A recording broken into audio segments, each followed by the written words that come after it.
Early in the morning of Tuesday the 18th of January 1881, a vigorous snowstorm enveloped Devon and Somerset. By the afternoon, the Culm Valley branch line was completely blocked and no trains were able to run. The snow fell continuously for 36 hours. Culmstock was completely isolated, and by Friday evening both the CVLR and the Tiverton branch were virtually inaccessible. The Tiverton Gazette reported that the Culm Valley could not be found. It was obscured, almost as if it had never existed. Today in February of 2001, there is no snow to obscure the valley, yet there is still hardly any evidence on the landscape in this beautiful part of Devon that the Culm Valley Light Railway ever existed. But once upon a time there were the delightful sights and sounds in the valley of a busy little railway that is still fondly remembered by many who live in the area and frequented this service. Come with us now on a journey. Let's step back in time and enjoy revived images of the Culm Valley Light Railway.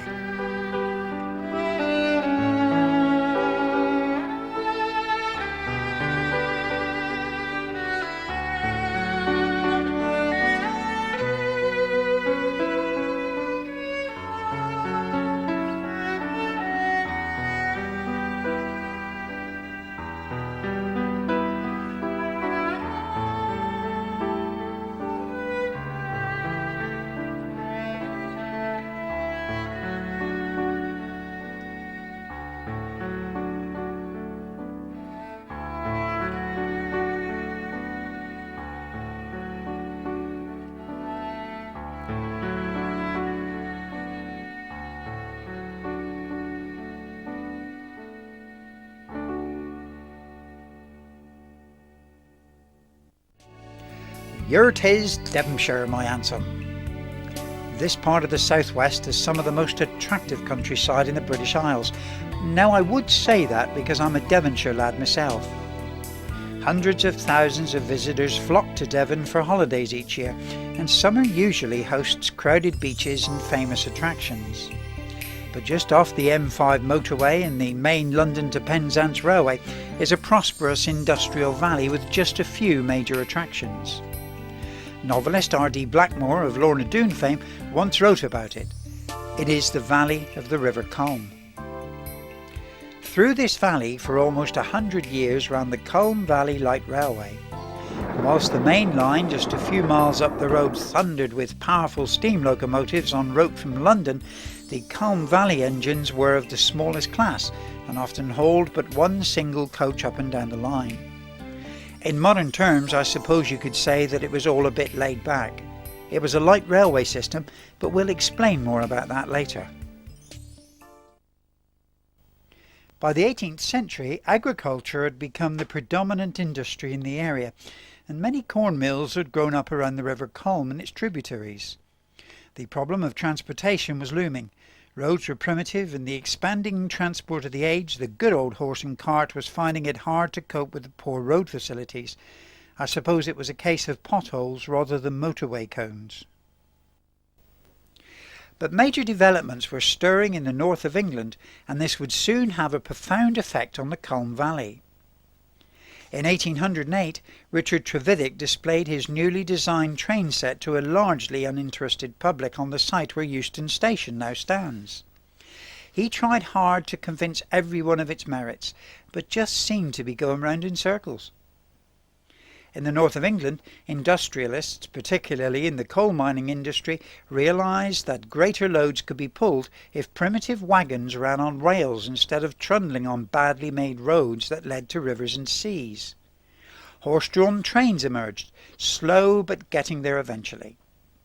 The stationary steam engine had already been invented, and some bright spark thought of putting wheels on it so that it could be used to pull wagons up and down a metal railway, thus pensioning off the good old horse.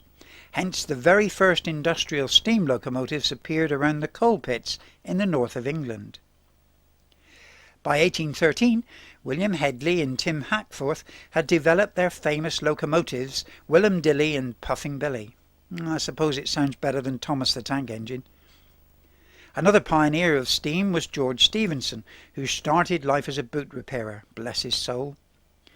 On the 27th of September 1825 he built his famous locomotion, and to the cheers of crowds and excited passengers steamed into Darlington. The Stockton and Darlington Railway was launched. Transportation would never be the same again.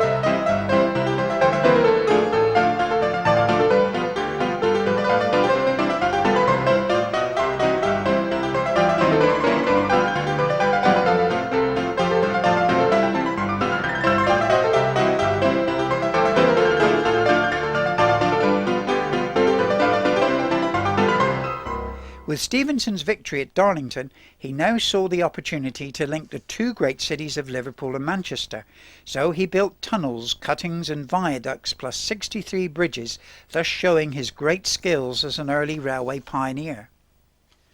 Robert Stephenson also arose to fame by linking Birmingham with London on the permanent way. Then one of the great engineers of the century, I.K. Brunel, emerged as a master engineer and forged his Great Western Railway to Bristol. By 1844 the Bristol and Exeter Railway reached Exeter on the broad gauge from Taunton. The Culm Valley was now within easy reach of a growing national railway network system.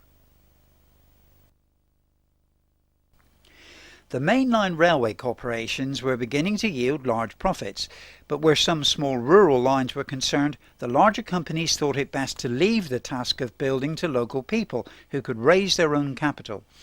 In keeping with the often callous thinking of many accountants, the larger companies would keep their eyes on the smaller branch lines and buy them up cheaply if the venture became a financial failure. But the light railway school of thought was beginning to take shape. There was an expanding belief that where traffic did not support it, there was no need for a fully equipped railway. One built to lesser standards would suffice. In other words, a light railway. The Regulation of Railways Act 1868 envisaged three provisos. 1. That no specific Act of Parliament would be needed. 2. The axle weight should not exceed 8 tons. And 3. Speeds were not to exceed 25 miles per hour. An early proposer of these light railways was one Arthur Cadlick Pain, who had his family roots in the Bridgewater area. He served some time as an assistant to W.R. Galbraith and P.R. Brereton, who was an assistant to I.K. Brunel. On the 15th of May 1872, a first meeting was called at the Georgie in Uffculme, and some 25 people attended. On the 15th of May 1873, the Culm Valley Light Railway Act received royal assent, giving the board 5 years to build and complete the branch line to Hemyock. But the building was not without its problems. Construction engines broke down despite their £3 a day hire charge, and navvies assigned to build the line found other things to do. A couple of them ran off for a month with 2 of the married ladies from Uffculme. The townsfolk responded by burning effigies of the 2 women and their husbands, the women for running off in the first place and the husbands for having them back again. Despite completion of the station sites, there were flood problems, construction setbacks at level crossings, and constant cries of "When will the Culm Valley Railway be finished?" Labour disputes arose frequently, and many navvies deserted the railway contract to join the militia. Oh, and the money was running out, and much of the budget had been wasted. The original estimate for the line building of 22,500 had reached 40,000, and Payne's forecast of a 12-month build had turned into 2.5 years. Then there was the takeover of the Bristol and Exeter Railway by the old devouring Great Western. Apart from that, everything was fine. The board of directors consisted of Henry Ellis, Charles Follett, William Furze, Edward Lutley, H. Helmer Porter and William Barnes, a motley crew seen here on the day of the official opening, that's the 1st of June 1876, with a number of shareholders. This official day of celebration was marked with particular rejoicing at Hemyock when the inaugural train carrying the directors arrived at 1:30 p.m, apparently bang on time. It all began that day. The Culm Valley would never be the same again. The line now completed would run from Tiverton Junction, that was on the main Bristol to Exeter Railway, to Uffculme, Culmstock and Hemyock. At a later date, halts would be added at Coldharbour and Whitehall.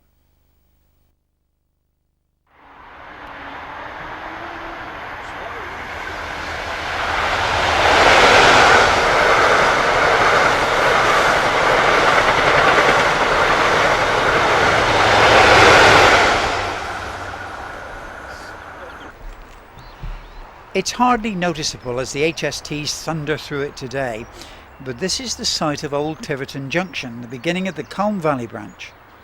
The platforms are still here with some other obscure historical relics. Apart from that, it's a who knows and even who cares scenario. It was not so long ago, well about 50 years anyway, that this was a mini hive of activity, serving the main line to Plymouth and Penzance and branch lines to Tiverton and the Exe-Valley, as well as the line to Hemyock. It opened on the 1st of May 1844. By March of 1876, the Bristol and Exeter Railway had laid a third line between the broad gauge from Taunton to Exeter, so that standard gauge trains could reach into the southwest. So, from the outset, the Culm Valley Light Railway was able to connect with the main line.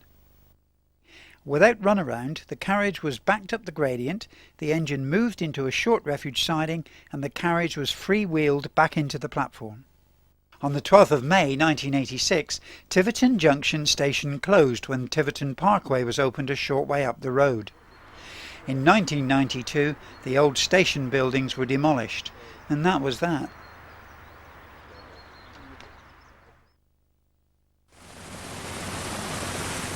To give an idea of the geographical location of the old line from Tiverton Junction to Hemyock, the film's director and cameraman Phil Lilly captured these aerial shots.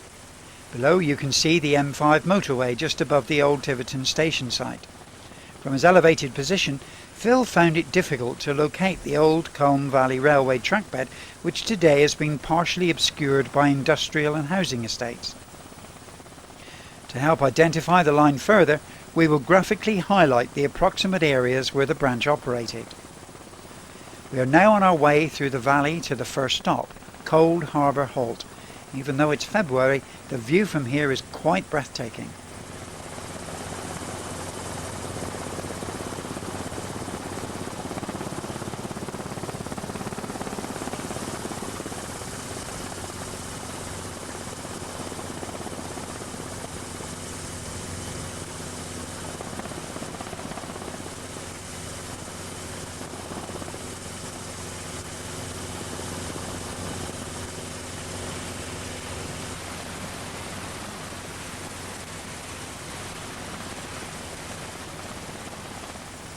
The feature of Coldharbour today is the Working Woolen Museum, a tourist attraction in the midst of the most luscious surroundings.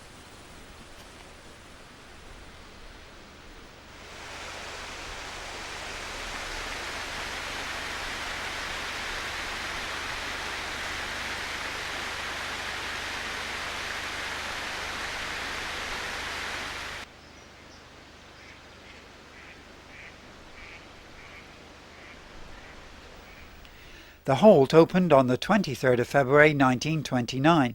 It was inaustere and simple, built of solid timber. There was a waiting room, or should I say hut, a concrete lamppost with an oil lamp, and a station sign almost a third of the length of the platform. Rumour had it, in the early days, that the crossing keeper used to take the hut and lamppost home with him each night to combat vandalism. The keeper's hut was of typical GWR design, and the approach for passengers was crude to say the least. And just look at that notice board. Got any chalk, anyone? But despite its simplicity, there was a warm, quaint feel to it all. But alas, it all disappeared around November of 1963, and today a car park for the Woolen Museum stands where once the sights and sounds of steam engines passed. Leaving Coldharbour, it's only a short run down to the first of the branch's main stops at Uffculme, nicely captured in this aerial photograph in the mid-60s. One of our film's consultants, Max Stuart, works here at Lloyd Maunder Animal Feeds, and this is opposite the site of the old station. In previous days, when George Small & Co operated a mill here, there was always plenty of goods traffic for the railway. In 1930, this area at the bottom of the town was busy with railway traffic. In this unique study, 2 of George Small's horse-drawn carts can be seen in the goods yard, and one about to turn in. Were those the days, or were those the days, I ask myself. The station was particularly noted for its flower beds and roses growing all over its name-board. Interestingly, during 1903, nearly 9,000 passenger tickets were issued here, 4,700 parcels were forwarded, and some 2,200 tons of goods received, including 86 trucks of livestock. Now, wouldn't that make headline news? Whilst passenger services were dominant in the days of the branch, it was customary to see mixed trains. This one is the 12:10 p.m. which originated from Uffculme each Monday to Friday in the 1960 era. The coach is one of 2 ex-Barry Railway 5-compartment gas-lit short coaches that arrived at the branch in 1950. It was scrapped in 1962. Gas-lit, eh? Today there is no evidence that a railway ever existed here, as we found out on a cold, sunny February Saturday on a location shoot.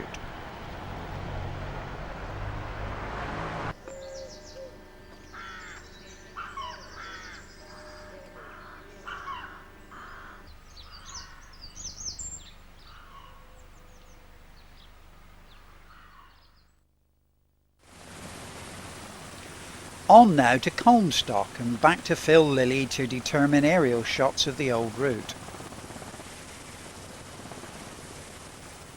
That'll be a pint of Guinness for me and a bitter for my mate Max, please.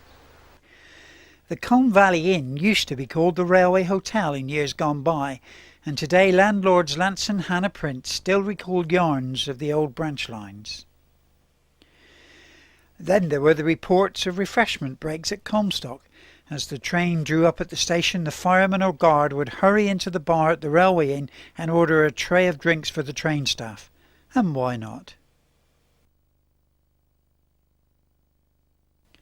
The simple layout at Culmstock consisted of a loop siding passing through a goods shed with a couple of short sidings to serve as cattle docks. Everything changed in 1963 with the removal of all sidings. In this study from 1962, the morning short working has arrived at Culmstock with 1421 running around, ready to become the 12:09 p.m. back to Tiverton Junction. And here 1451 negotiates the level crossing. Notice the old Railway Hotel sign in the background. And what about this charming study of children at the crossing around the early part of the century? Note the double arm signal on the station side of the gate. I suppose we can be glad that the pub is still there anyway. But alas, all traces of the railway are gone forever.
Now where can this be?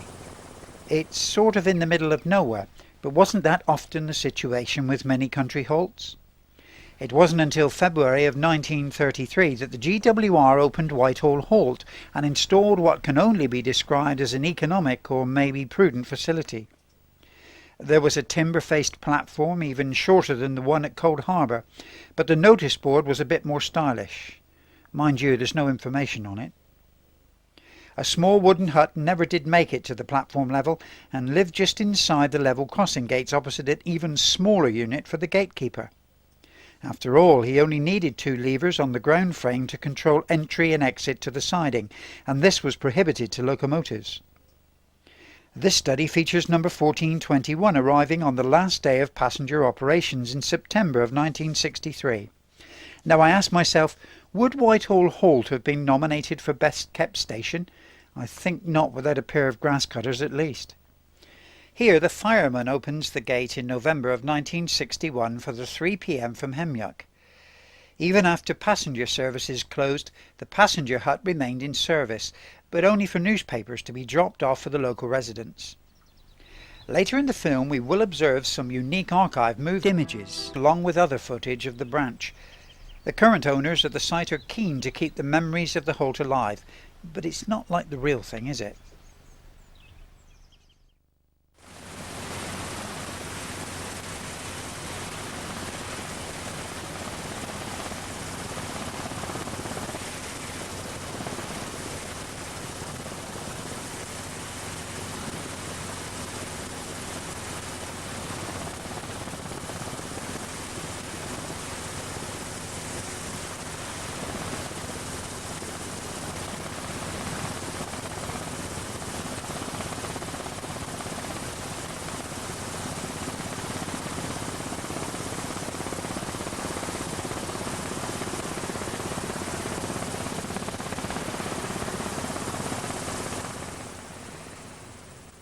Here's Journey's End, Hemyock Station, and what changes there have been since the station was first opened to passengers in 1876.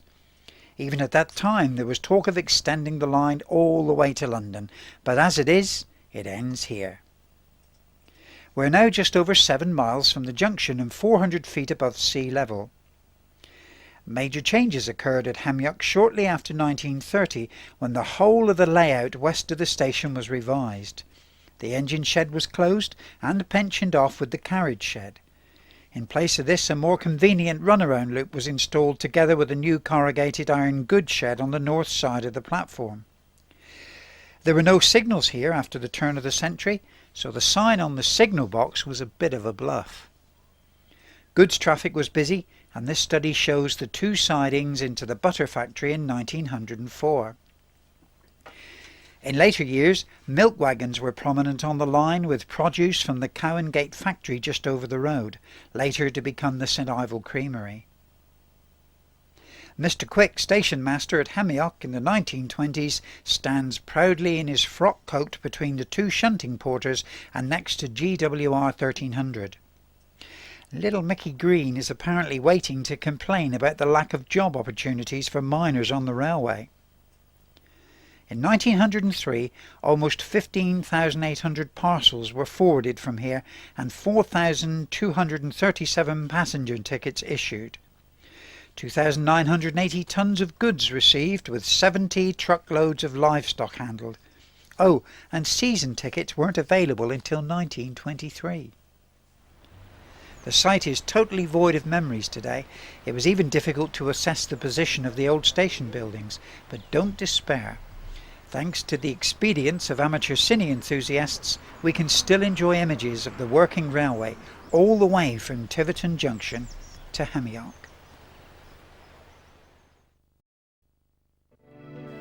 Amateur cinematographer Arthur Harris of Wellington captured these movie images of the railway in operation on standard 8mm film in 1962, and are we glad he did. It was in fact this exclusive footage that inspired our production. Now we can relive the journey through the valley to Hemyock and enjoy the sights once encountered by the many who used and loved the train. And as we go, consultant Max Stuart will offer some of his personal recollections of a line that he too loves so much and sadly misses even today. Max works at Lloyd Monder of Uffculme, very close to the old railway site. I work at the feed mill at Uffculme, which belongs to Lloyd Monders, which used to be a mill's been there since about 1928, so I can gather from people in Uffculme. It's been there quite a long time, and the railway used to run behind the mill, and across the road in front of our mill into the station across the other side of the road. And like I say, it went behind our mill because we used to have a little siding in there years ago that used to put tankers of molasses in underneath our bins. But the railway used to run right behind the mill where I work now. I think basically the railway was one of the most rural railways in England. It sort of followed the Culm Valley line, and in the old days we used to get what was known as a runaround ticket, and that enables to travel anywhere from Taunton down to Newton Abbot. Unlimited travel back in the late 50s and early 60s, and we used to go to the junction and take a trip up the Culm Valley line. And on a beautiful summer's day, from the carriage, and the time it took to go, 7.5 miles, it used to take nearly an hour, the scenery was unsurpassed. You could see lots of wildlife. It used to follow the river most of the way. You could see lots of wildlife, birds in the river fishing, and on a summer's day it was just an ideal way to pass a couple of hours.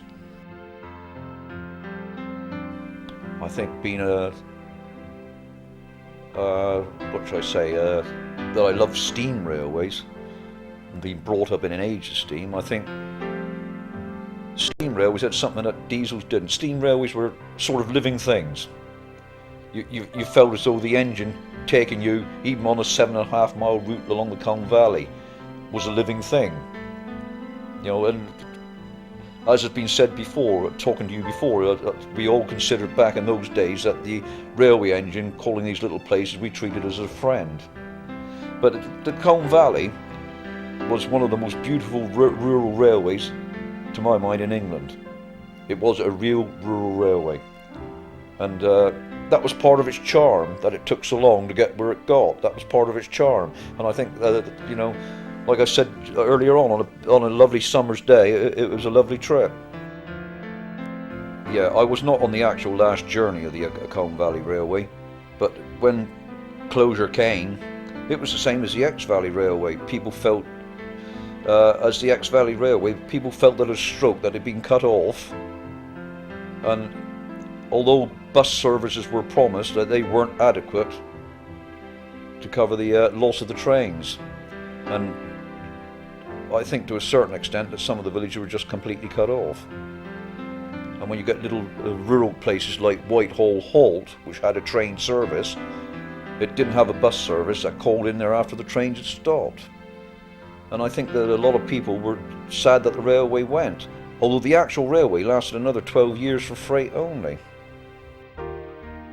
The engines primarily used on it, the ones I saw most of all, were the old 14O class, such as 1442, 1470. I remember those two on the line primarily. Others of the same class might have used it, but those two I remember prominently. And the actual coach that you travelled in was an old ex-Barry gaslit coach, because it's the only sort of coach I could use on the line because of the tight curves. Basically, I mean, being a youngster at the time, we didn't really take much notice of the rolling stock, but now years later you can identify with the trains that used to run on your local lines. Yeah, you know, well, there's nothing left at all. And I think my comments to you at the time was, good gracious, since the last time I was out here, it's just been levelled to the ground. And even the factory across the road's been levelled to the ground, where the old dairy used to be, St Ivel Dairy. And it makes you think, you know, did we really do the right thing? All these stations and little halts all raised to the ground. I don't know. Perhaps they call it progress.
Passengers on the CVLR came in all shapes and sizes. For instance, in 1927 a horse booked passage to Ireland and a horse box was sent to Hemyock by the afternoon train to collect the unusual passenger. Now this box was very old and only met the restriction of the reduced branch loading gauge. At Hemyock, the oil lamp from the groom's compartment was lit and carefully placed in its position in the roof. Unfortunately, the extra height was enough to foul an overbridge near Tiverton Junction. The lamp smashed and poured burning oil onto the hay and straw below. The train arrived at the junction with the horse box belching flames and smoke. Fortunately, the fire was arrested and no permanent damage ensued. A good job really, or the CVLR would have been saddled with a hefty claim. The line was indeed a day-to-day feature of the valley, despite being underused by the locals, but it served many other uses. For example, there was a series of coded whistles used by the train drivers. Before schools could afford the luxury of telephones, the driver would warn the headmaster that a visiting school inspector from Exeter was aboard. So insignificant was the travel value of the CVLR that when it closed to passenger services, not even a replacement bus service was provided for the valley. I suppose it was a bit like a discarded ornament that used to sit on the mantelpiece, underused but sadly missed. And what about some trivia? One snippet from the GWR Directors' Board minutes is the decision to write off 6 shillings and twopence stolen from Culmstock station in May of 1880. And did you know that in 1963, if you wanted to travel from Uffculme to Coldharbour, it would have cost you 3pence? Mind you, it would have been 2 shillings for the entire journey through the branch. I recently had to go from Plymouth to Coventry and it cost me £109. How times have changed. Oh, and I must include this one. The last passenger train in September of 1963, hauled by Loco 1421, was late. 7th September 1963, and crowds pack Hemyock station. Now this is a sight probably not seen since the line's opening in 1876. It was not a celebration but a gathering to say goodbye to the last passenger train. After this, only Uffculme and Hemyock would remain open for goods traffic. From Saturday the 7th of September, small 204 horsepower diesels of the type introduced by BR in 1957 would operate a daily service, the train crew opening and closing level crossing gates. It was a time of great change on the railways in the UK, not just because diesel was replacing steam, but so many unprofitable branch lines were being axed and sacrificed to the gods of economy. For 87 years, a small steam engine with a carriage or two, always elderly and substandard, had trundled up and down the valley 4 or 5 times a day to a largely unvaried timetable. Now less romantic diesel shunters hauling goods heralded imminent closure of all traffic. In September of 1965, traffic to Hemyock ceased apart from that which served the milk factory, and by May 1967 only the siding at George Small's mill remained active.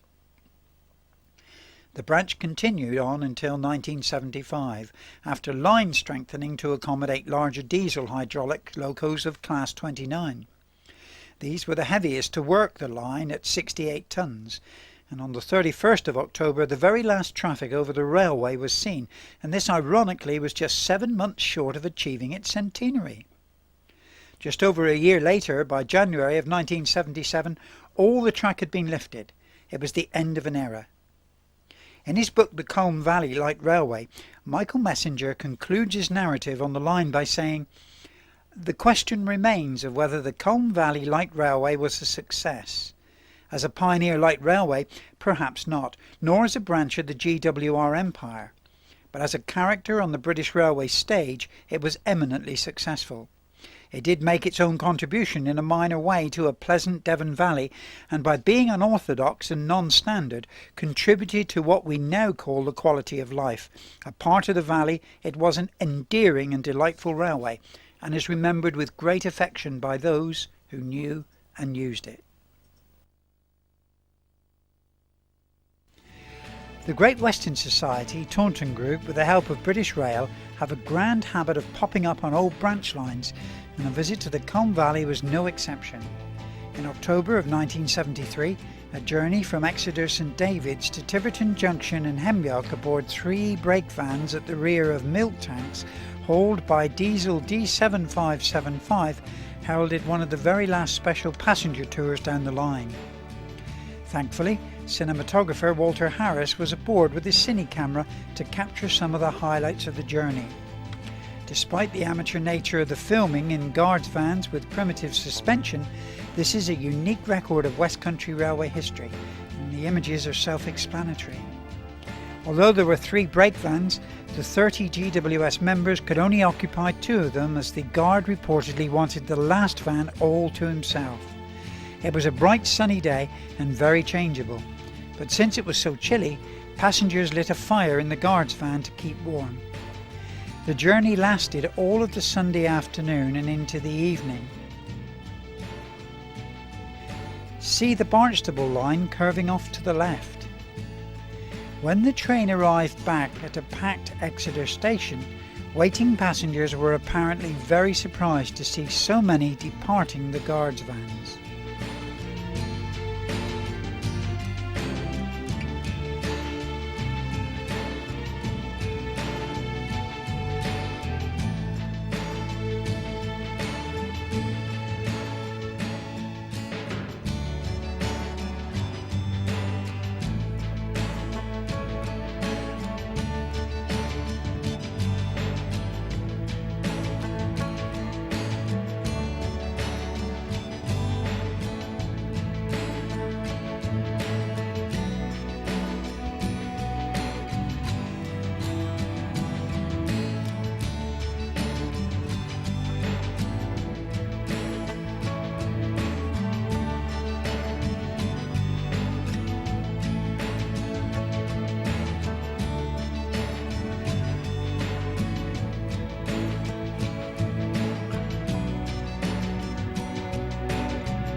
Now let's look at some of the motive power used on the Culm Valley Railway. The following were more prominent on the line. The Bristol and Exeter Railway provided locomotives number 114 and 115 at the outset as 060s. Both were built at Bristol in September of 1874 and 1875. Both weighed in at 20 tons 800 weight and were 21 foot long over buffer beams. The wheelbases were 10.5 feet. By the time the line opened, they carried GWR numbers 1376 and 1377.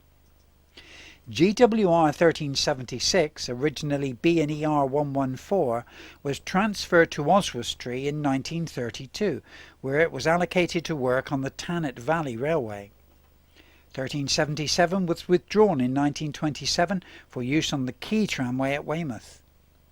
Both engines were replaced by 240 side tanks. 1300 seen here in the early part of the 20th century and seen at Hemyock after the rebuild, including the addition of vacuum brakes.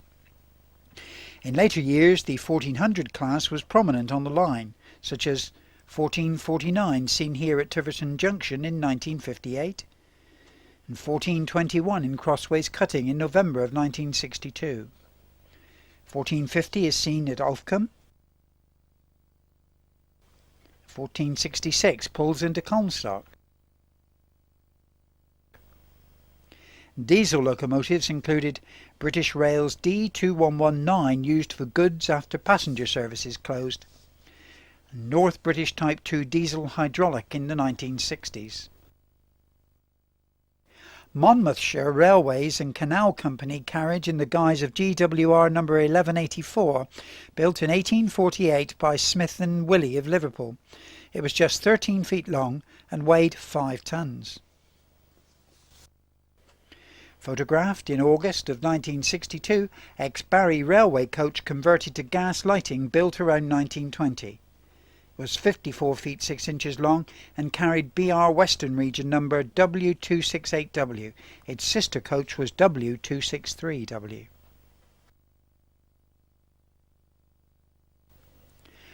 And now for all you lovers of West Country nostalgia, a bonus. We'll take a short look at the Tiverton branch, that is Tiverton to Tiverton Junction. Although not technically part of the Ex-Valley line, this branch connected Tiverton, Harbour Halt and Tiverton Junction. Originally part of the Bristol and Exeter Railway, the line dated back to 1848. 14 XX class tank engines with auto trailers, known affectionately as the Tivy bumper, characterised the line for much of its working life, and in later years 12 to 13 trains a day were scheduled each way on weekdays. Many people from the Culm Valley would reach Tiverton via the CVLR for a day's shopping. Max Stuart explains a little of its history and working. Tiverton to the junction, about 4.5 miles, and you start off at Tiverton in what they call the Junction Bay, and went along the Tiverton branch out through East Manley, Tidcombe, all the outskirts of Tiverton, and then on out through a series of curves and a big left-hand curve into the actual junction itself, into the Tiverton side of the junction, which I showed you this morning, where it used to pull into that side. And people used to use that quite a lot for two purposes. One, to get from Tiverton as a quick journey to the main line, the Exeter Taunton line, rather than go down the Ex-Valley to catch it at Exeter St David's. That saved them that trip down to there. Or it used to be used from people coming in from the surrounding areas into the market town to do their shopping. Also from Culm Valley, it opened up the Culm Valley as well, because people used to come in to the Culm Valley Bay, go over the bridge at Tiverton Junction, which is no longer there again, and get onto the Tiverton train in the Tiverton Bay and come up and do their shopping. Harbour Halt was opened by the GWR on the 5th of December 1927. It was conveniently situated about a quarter of a mile from the village of Halberton and provided the local inhabitants with easy connection with the main line at Tiverton Junction or the Exe-Valley. It was situated about halfway between the two. You could say it was famous for passenger cycles invariably left on the platform by early risers, perfect for protection from the elements. Unusually, the 109-foot platform was situated right under a road bridge with its 5-star corrugated iron shelter.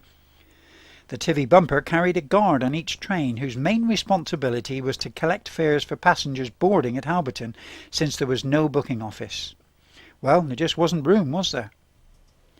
Today the road bridge is still there, but hardly anything else.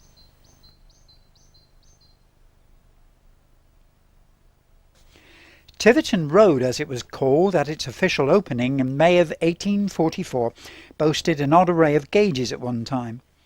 When the Culm Valley Railway was opened in May of 1876, this station accommodated the broad gauge, that's 7 foot and a quarter inch of the Tiverton branch, the narrow gauge, 4 foot 8.5 inches of the Culm Valley Railway branch, and the main line to Exeter with 3 rails to allow both gauges to travel unhindered. In December of 1995, you would have left Tiverton on, say, the 7:50 up train to arrive at the junction at 8:04, a journey of just 14 minutes. After the addition of Harbour Halt in the 1930s, you would have accomplished your journey in just 12 minutes. Everything's changed. I wouldn't say for the better, but then being a steam enthusiast, I would say that. But no, I think looking back now in retrospect, I think we're going to come to regret losing all these branches.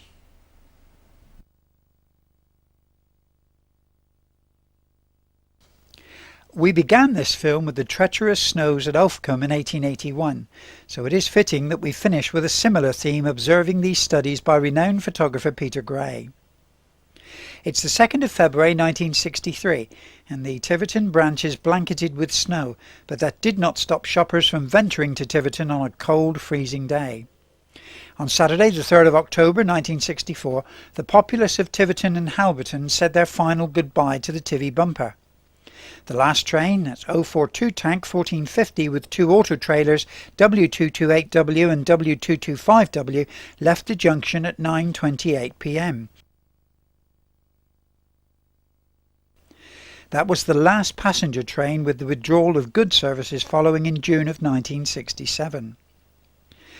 Such was the sadness of the loss of the Tivy bumper, which frequented both the Tiverton branch and the Culm Valley Light Railway, that on the 14th of October 1978, 14XX class number 1442, having been bought by Lord Emery, was transported by road to cheering crowds from its resting place in Blundell's Road, opposite the old goods yard, to Tiverton Museum in the Railway Gallery section, where it rests to this day in a fitting environment amongst other relics and exhibits of days gone by. Now there are only memories of the branch lines we have considered, the Tiverton branch and the Culm Valley Light Railway.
please visit our website for news about new productions that are on the way, and you can support my work on my Patreon page. Thank you.